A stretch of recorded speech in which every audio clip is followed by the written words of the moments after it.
say you love me, but I don't think that it's O true. nome da família Gracie, principalmente como consequência do trabalho do papai, que fez uma árvore enorme de prestígio, de fama e de nome, todo Gracie já nasce famoso, aquele negócio, né?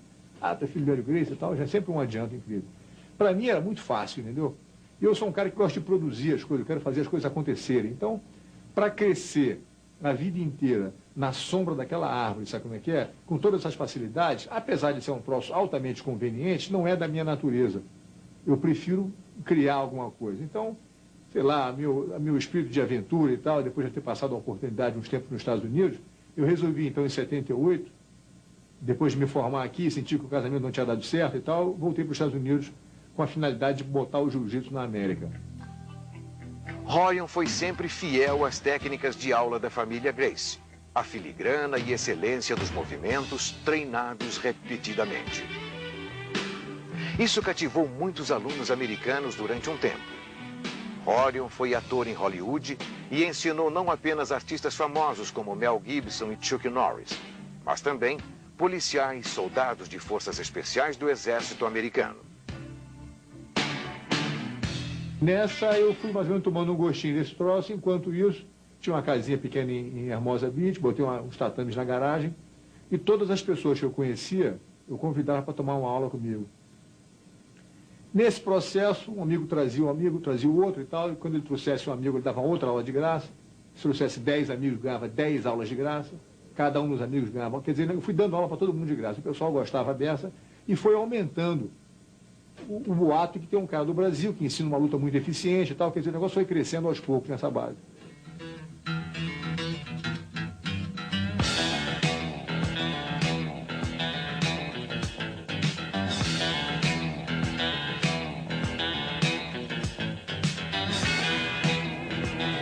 Chegou um ponto que eu comecei a precisar de ajuda e trouxe o Royce para morar nos Estados Unidos comigo e me ajudar. Ele tinha 17 anos, faz mais ou menos uns 12 anos atrás.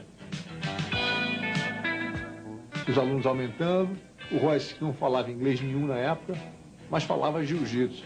Então, eu ia trabalhar no negócio do cinema e deixava o Royce dando as aulas na garagem lá de casa. Foi aumentando, aumentando, chegou um ponto, a gente tinha 127 alunos tomando aula, 7 dias por semana, das 7 da manhã às 9 da noite, isso na garagem da casa. E 85 pessoas esperando para tomar aula. O negócio foi aumentando, em 1990 abrimos a academia. Eu e o Royce montamos uma academiazinha, lá em Torres, uma academia modesta e tal, pequena.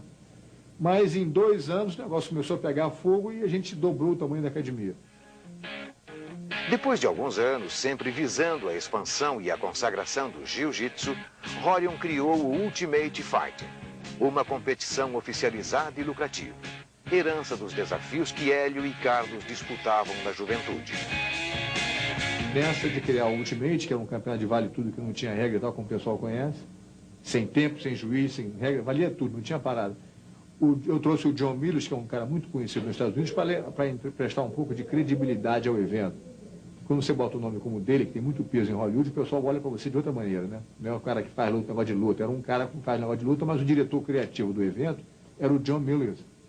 Então, quando eu botei o John, me ajudou, inclusive, a desenhar o octagon, eu e ele que fizemos um negócio, porque a gente tentou tudo que era tipo de ringue para chegar naquela conclusão. Até um ringue que tinha areia em volta, para o cara pisar na areia, escorregar e não poder sair, a gente pensou nisso, um ringue de fibra de vidro, pensamos em botar um negócio de água em volta, com jacaré, pensamos tudo, você imaginar, a gente imaginou tudo, teia de elétrica, entendeu? Com um negócio elétrico em volta, como se diz, uma tela eletrificada, pensamos em tudo aquele negócio, você pode imaginar, e fomos eliminando por que podia e por que não podia. No final acabamos com aquela que deu certo, agora virou moda tudo quanto é canto. Não é difícil construir um octágono. Leva-se apenas algumas horas para deixá-lo pronto para uma luta, mas é o ideal para um espetáculo de vale tudo. Lutadores de qualquer arte marcial sentem-se à vontade e o público tem uma visão quase completa. Para realizar o primeiro Ultimate Fighting, Rorion teve de usar de toda a sua capacidade de homem de negócios. Reuni a opção de alunos meus e falei, pessoal, vou criar um show de vale tudo, assim, assim, assim, expliquei como é que era o negócio. E os alunos nos Estados Unidos, todo mundo botou uma grana e eu levantei o dinheiro para fazer o primeiro show, que eu não tinha. Fiz $150 mil nessa brincadeira. O pessoal botou a grana. Com o show montado na mão, eu liguei para o pessoal da Pay-Per-View e falei, olha, eu estou com um show pronto para fazer, preciso de alguém para transmitir no via satélite. Aí o pessoal gostou da ideia e fizemos uma sociedade meio a meio. O pessoal da Semaphore Entertainment e eu, né, a minha companhia, o Wow Promotion. Aí o negócio foi esquentando, quer dizer, fizemos o primeiro show, eles pensaram que ia ter uma audiência de 40 mil pessoas, mas teve uma audiência de 85 mil no primeiro show. Então o pessoal ficou doido. Aquela Forbes Magazine, que fala de pessoal de dinheiro e tal, falou que é a mais bem-sucedida franchise em pay-per-view history. Quer dizer, em todos os tipos de pay-per-view, o que mais deu grana regularmente foi esse tipo de show.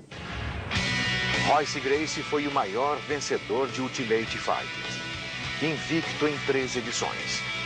Royce possui a técnica perfeita de um representante da família Gracie com uma concentração impenetrável.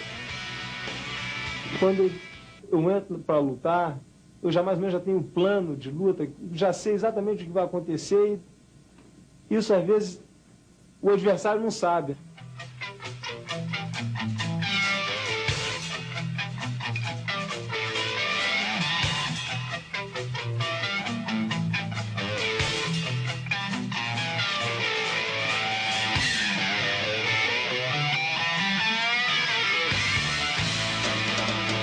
A luta mais difícil é contra mim mesmo, é dentro da minha cabeça. Porque eu crio o meu adversário.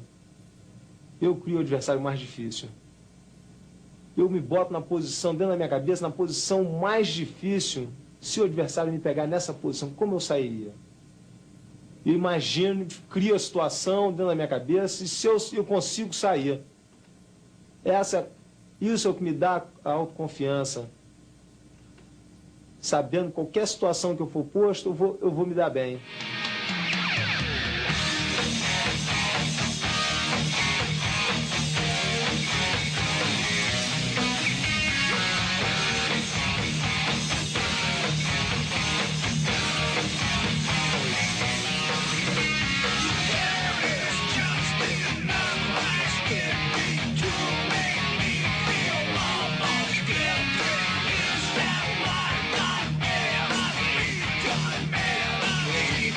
Hoje, o sonho de todos os lutadores de artes marciais é ver a nossa caveira. Todo mundo quer ver um Gracie perder, todo mundo quer ganhar o Royce. Então, há isso apenas. É a única parte desagradável que eu vejo no sucesso do jiu-jitsu. É que nós, sem querer, arrolhamos e botamos um nó na garganta de todo mundo. Porque o cara que tem a sua academia de karatê, ou ele ensina jiu-jitsu, ou quer morrer de fome, porque o pessoal não quer mais saber de karatê, quer fazer jiu-jitsu.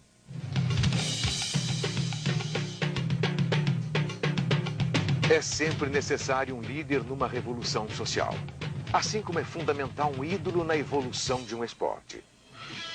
Rickson Gracie, mestre e lutador de jiu-jitsu, é um super campeão brasileiro.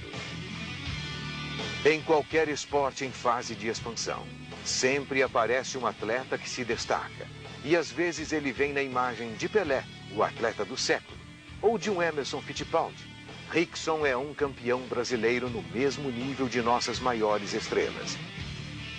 Ele tem o carisma e as qualidades de superstars do esporte. Talento, conhecimento das técnicas do jiu-jitsu, sereno, confiante. Ele passa exemplo de integridade e dignidade, maturidade profissional, nos mesmos moldes de seu pai, Hélio Gracie. Tudo que eu fiz na vida foi voltado para o lado positivo das coisas. Eu acho que o próprio jiu-jitsu, hoje em dia, ele às vezes é deturpado. As pessoas ensinam, acho que talvez só o Gil, entendeu? Só como é que faz para bater nos outros, como é que faz para ganhar uma luta. Eu acho que jiu-jitsu é muito mais do que isso. É a filosofia que a gente tem que ter, que dá realmente uma globalidade ao esporte, que é... Você vê outras martial arts, como o karatê, que não tem a mesma eficiência do jiu-jitsu, mas tem um lado bonito, que é a disciplina, que é a maneira com que eles se tratam, ou as maneiras com que eles identificam o zen aspecto da luta, entendeu? E eu acho que o jiu-jitsu precisa disso, não é uma coisa que esteja fora do jiu-jitsu, simplesmente porque o jiu-jitsu é uma luta eficiente. A minha preocupação, hoje em dia, é realmente unificar o jiu-jitsu como uma coisa que tenha também o lado filosófico, tenha também os benefícios e as condutas, o senso de conduta moral e ética do atleta, que tenha, entendeu? Que faça o atleta entender que esse poder que ele adquire não é o poder que ele vai usar para o mal ou para, entendeu? Ele tem que ter um equilíbrio. Você dá um revólver na mão de uma criança, é perigo na certa. Você dá o jiu-jitsu na mão de uma pessoa que não tem a formação moral, é o mesmo perigo. Então, em termos de associação...